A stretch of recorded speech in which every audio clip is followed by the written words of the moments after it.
Welcome to Naked Real Estate, the barrier-free experience. My name is John Su. Today's topic is selling in a down market.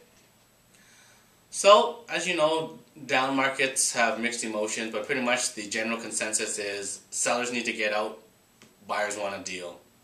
How do we sell real estate without losing our shirt?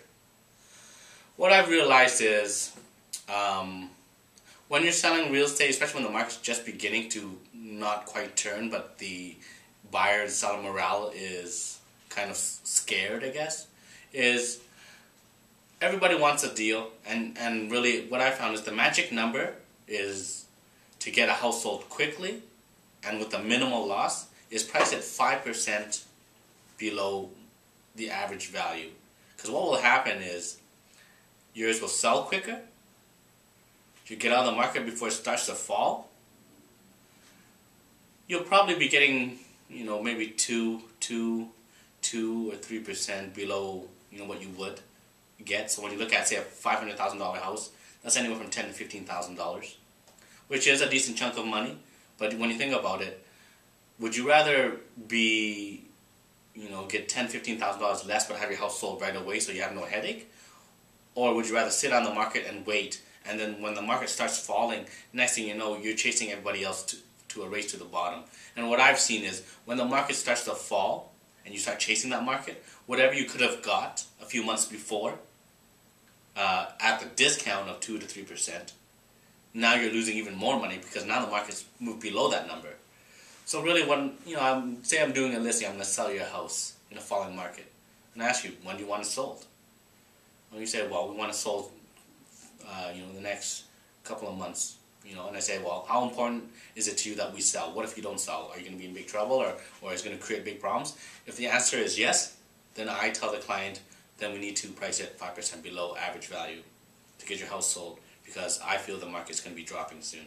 And not guaranteed to happen, but if it does happen, you'll be getting less for your property, and also you're going to have more headaches because now the market has dropped probably below what we're going to list it or sell it at now. And why 5%? You know what, that's just a number I made up. But what I found is that 5%, when priced properly, just creates that visual, it's a good deal light in the buyers and the realtor's head to say, that's a good deal. And what a lot of sellers don't realize is we don't need to list it 5% below market value and also drop it some more. Because there's some people who will list the negotiation room into the price, right? Where I say, you know what, I would rather list it low and negotiate small, if anything. Because you know what, at the end of the day, any good realtor will see a good deal is a good deal. And you know what, 5% below market value is a pretty decent deal. If I have a client who wants to list it above market value, I just don't take those listings. It's an insult to my expertise, and it's just setting myself up for failure. It's just, if I can't sell it, I won't list it.